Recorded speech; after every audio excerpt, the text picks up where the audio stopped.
तो नमस्कार दोस्तों। तो कैसे हैं आप लोग? आशा करते हैं आप लोग अच्छे होंगे, स्वस्थ होंगे और मस्त होंगे। फ्रेंड, मेरा नाम अनूप कुमार है और मैं आप लोग को यहाँ पे इतिहास की सबसे मस्त और सबसे अच्छी क्लास लेके उपस्थित हूँ। तो आइए वीडियो स्टार्ट करने से पहले एक बार अपनी पिछली क्लास का रिवीजन कर लेते हैं, ताकि रिवीजन करने से हमें पुनः उस चीज़ के बारे में जानकारी मिल सके। ठीक है। और हालांकि जो मैं पिछली क्लास में पढ़ाया था आप लोग को इतिहास के अध्ययन की दृष्टि से साहित्यिक स्रोत, अब साहित्यिक स्रोत को मैं ज़्यादा नहीं बताया हूँ क्योंकि हम लोग उसे आगे पढ़ने वाले हैं। ठीक है। और बहुत ही अच्छे तरीके से डिटेल में पढ़ेंगे। ठीक है, इसीलिए मैं उसे स्किप किया हूँ। तो बात की जाए साहित्यिक स्रोत की, तो साहित्यिक स्रोत को एकदम सिंपल भाषा में बता दूँ आप लोगों को, ये एक प्रकार की रचनाएँ होती हैं। रचनाएँ मतलब एक किताब होती हैं, उसमें एक कवि द्वारा विधिवत लिखा गया होता है उस समय के स्थिति के बारे में। ठीक है। तो वही चीज़ हम लोग पढ़ रहे हैं साहित्यिक स्रोत में। ठीक है। अब साहित्यिक स्रोत में जैसे मान लीजिए वेद है, अब उस समय वेद बहुत ही 1000-1500 साल पुराना है, तो उस समय के स्थिति, काल और समय के बारे में हमें जानकारी देता है और अच्छे तरीके से उसमें लिखा गया है कि इस सन में ये हुआ था, इस टाइम ये हुआ था, उस समय समाज के कितने भागों में विभाजित था, किन किन राजाओं का युद्ध हुआ था, उसमें गायत्री मंत्र लिखा गया है, ये किन देवता को उस समय किन किन देवताओं के नाम मिलते हैं, इन सब चीज़ों के बारे में जानकारी मिलती है, जो इतिहास को एक सिस्टमैटिक तरीके से अध्ययन करने में हमारी मदद करता है। ठीक है। तो ये रहा साहित्यिक स्रोत। अब साहित्यिक स्रोत को जैसे एक और मान सकते हैं, अर्थशास्त्र मान सकते हैं, जो कि इस समय काफ़ी अच्छा तरीके से रहता है। उसमें भी समाज के बारे में, धार्मिक के बारे में, सांस्कृतिक के बारे में बहुत ज़्यादा बताया गया है।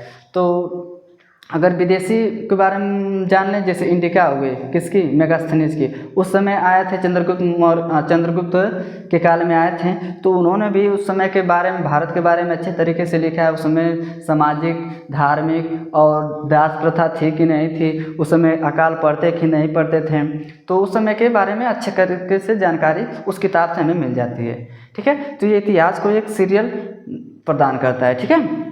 तो आशा कर रहे होंगे आप लोग समझ पा रहे होंगे। ठीक है। तो आज की बारी है हमारे मानव की उत्पत्ति के बारे में, कि मानव की उत्पत्ति कैसे हुई, उन्होंने कैसे चलना स्टार्ट किया, उन्होंने क्यों पेड़ से उतर के मैदानों में भाग आ गए। ठीक है। तमाम प्रकार की चीज़ें। ठीक है। अगर बात की जाए मानव की उत्पत्ति की, तो मानव की उत्पत्ति आज से लगभग 50,000 से 1,00,000 वर्ष पूर्व पुरानी है। ठीक है। जैसे 50,000 लाख वर्ष, ठीक है, इतना साल पुराना है। तो इससे भी ज़्यादा पुराना है, उसे मोटा मोटा लोग मानते हैं। ठीक है। अगर बात की जाए इसकी उत्पत्ति, तो आइए एक बार लिख लेते हैं। लिखेंगे मानव की उत्पत्ति, मानव, आदि मानव लिखेंगे ना, तब थोड़ा सही रहेगा। ठीक है। आदि मानव की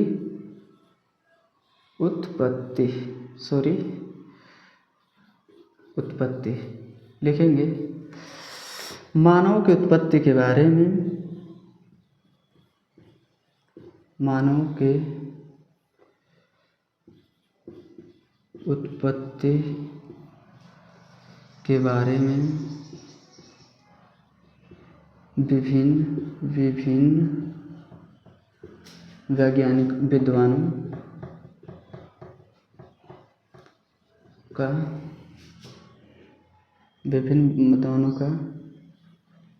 मतभेद है। हालांकि मानव की उत्पत्ति आज से लगभग 50,000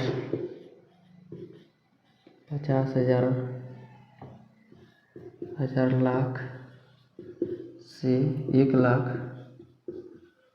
पूर्व की मानी जाती है, वर्ष पूर्व, या इससे भी पूर्व मानी जाती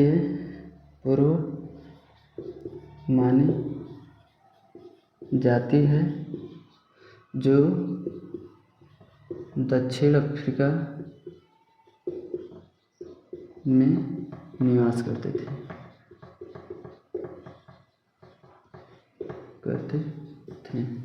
इनकी उत्पत्ति के संदर्भ में,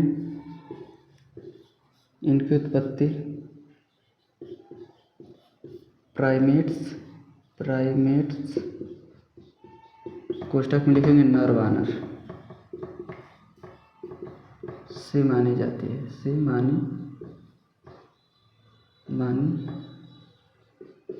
जाती है।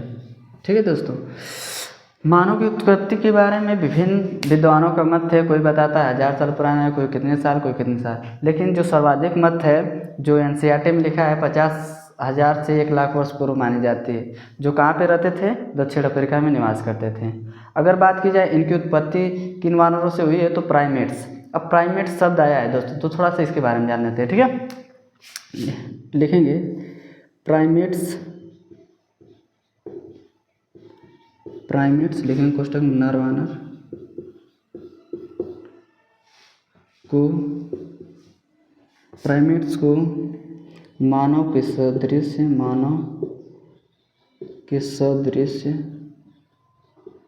माना जाता है, सदृश माना जाता है, जिसके अंतर्गत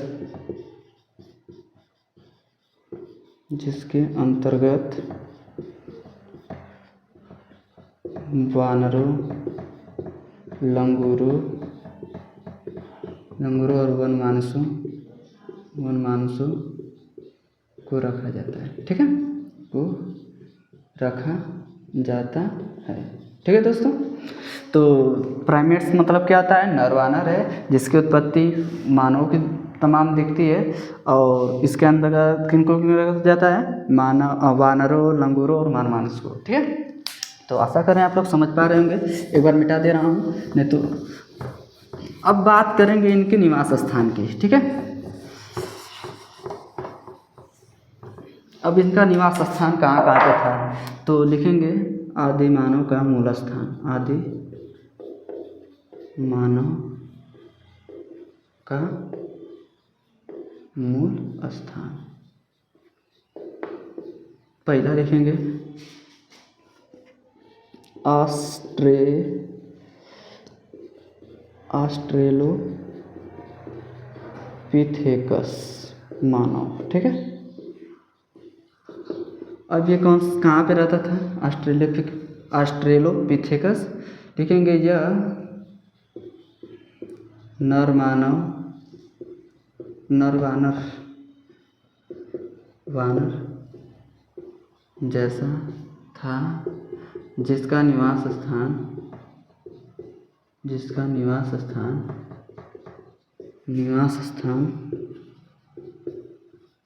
अफ्रीका में माना जाता है। बस सिंपल है। ठीक है, दक्षिण अफ्रीका में माना जाता है, लिख लेंगे दक्षिण अफ्रीका। ठीक है, तो अब बात की जाए दूसरा, ये तो ऑस्ट्रेलोपिथेकस। ठीक है, अब दूसरे की बात की जाए तो जिनजान पिथेकस की जिनजानथ्रोपस है। ठीक है, जिनजानथ्रोपस, ये भी दक्षिण अफ्रीका में ही पाया जाता था। ठीक है, कहाँ पाया जाता? दक्षिण अफ्रीका में पाया जाता था। ठीक है, ये पूर्वी अफ्रीका में पाया जाता है। सॉरी, ये दक्षिण अफ्रीका में, पूर्वी अफ्रीका में। अब तीसरा बात की जाए तो जावा वानर या मानव, ये पाया जाता था बेसिकली जावा में, जो कहाँ पड़ता है? इंडोनेशिया में। ठीक है, इंडोनेशिया में। अब चौथा लिखेंगे पेकिंग मानव। ठीक है, पेकिंग मानव जो कहाँ पाया जाता था? चाइना में। ठीक है, थोड़ा नोट कीजिए फ्रेंड, जल्दी से, मैं बंद कर दूँ। ठीक है, हो गया। अब लिखेंगे पांचवा, पेकिंग तो हो गया ना। अब निएंडरथल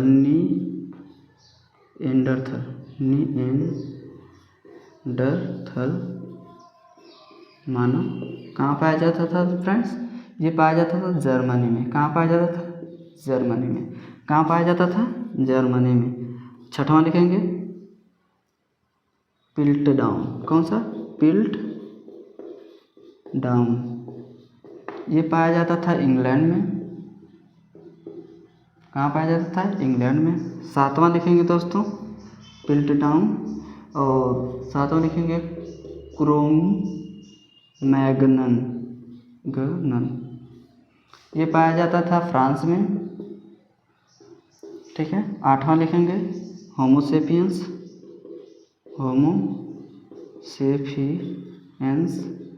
ये पाया जाता था पामीर में। ठीक है, पामीर में। तो ये रहा मानव का मूल स्थान, जो कि पहले कहाँ रहते थे, मैंने लिखवा दिया। ठीक है, तो थैंक यू सो मच। मिलेंगे नेक्स्ट वीडियो में। आशा करते हैं आप लोगों को ये वीडियो पसंद आई होगी।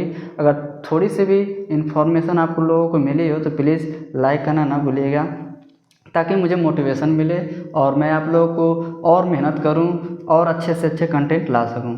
ठीक है, थैंक यू सो मच। मिलेंगे नेक्स्ट वीडियो में। जय हिंद, जय